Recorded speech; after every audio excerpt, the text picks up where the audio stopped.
Welcome back to Visa Verge News, the podcast where we dive deep into the latest immigration and global economy updates. I'm Harper, and today Lucas and I are tackling a weighty topic: the potential consequences if the United States were to lose its ongoing trade war with key global partners. From economic fallout to strained diplomatic ties, there's a lot to cover. Lucas, it's great to have you here as always. Thanks, Harper. I'm really looking forward to unpacking this one because, honestly, the ripple effects of a lost trade war are staggering and may not just impact the economy, but have lasting implications for American households and businesses alike. Absolutely. Let's start big picture. According to recent reports, the U.S. gross domestic product, or GDP, could shrink by 0.5% if the trade war continues to escalate. That's approximately a $115 billion reduction in economic output. Lucas, what exactly is driving this decline? Well, Harper, the primary drivers are higher costs for businesses and shrinking international demand for U.S. exports due to retaliatory tariffs. These tariffs, many of which began under President Trump, are disrupting global supply chains and raising the cost of imported goods. Essentially, when businesses pay more to import materials, and if other countries impose taxes on American products, it creates a double-edged sword for the U.S. economy. Right, and it's not just businesses feeling the impact. American households are carrying some of this burden too. For instance, tariffs introduced in February 2025 are expected to increase annual consumer costs by $830 per household. If trade partners like Mexico or Canada pursue additional retaliatory tariffs, that number will climb even higher.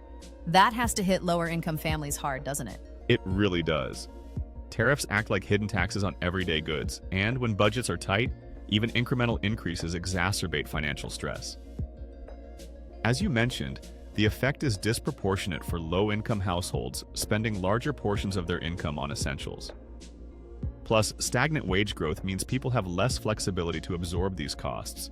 It's sobering, for sure. And the labor market is also feeling this squeeze. Reports estimate an additional 114,000 full-time jobs could be lost, mainly within manufacturing sectors that rely heavily on international supply chains.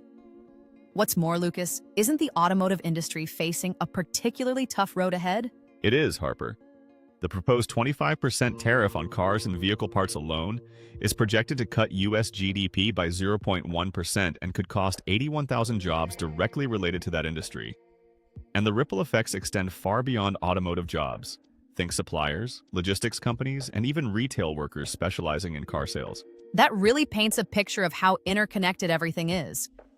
Of course, all this comes against a backdrop of strained global relations. Countries like China, Canada, and Mexico have responded with their own retaliatory tariffs. We're even seeing mounting tensions with Europe. Do you think this trade war is affecting U.S. global leadership, Lucas? Absolutely, Harper.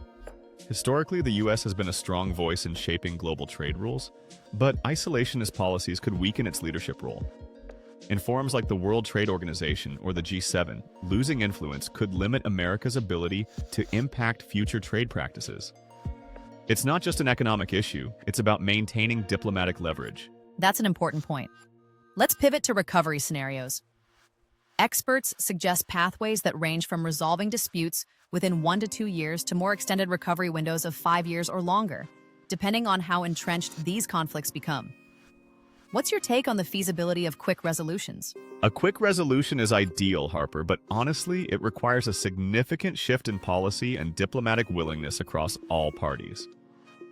Rolling back tariffs and renegotiating trade agreements could certainly stabilize businesses and reduce consumer costs faster, but it's easier said than done. A longer recovery timeline seems more realistic, given how deeply these tensions are rooted. Agreed. And in a worst-case scenario, long-term damage could permanently alter global trade patterns, forcing the U.S. to rethink its reliance on international supply chains and possibly even reshape key industries over decades. Are there any silver linings at all in such a scenario? One potential silver lining is the opportunity for domestic industries to innovate and increase resilience. But rebuilding supply chains and restoring global ties would take immense effort and collaboration. It's a challenging uphill trek, to say the least. Well, it's clear the stakes are high. The effects extend beyond GDP and job losses. They touch on the very fabric of America's economic resilience and its role on the global stage. Lucas, thanks for breaking this all down with me. My pleasure, Harper. Complex issues like this deserve the spotlight, especially when so many livelihoods are at stake. And to our listeners, thank you for tuning in. For more immigration and global economy updates, visit us at visaverge.com. Until next time, take care and stay informed.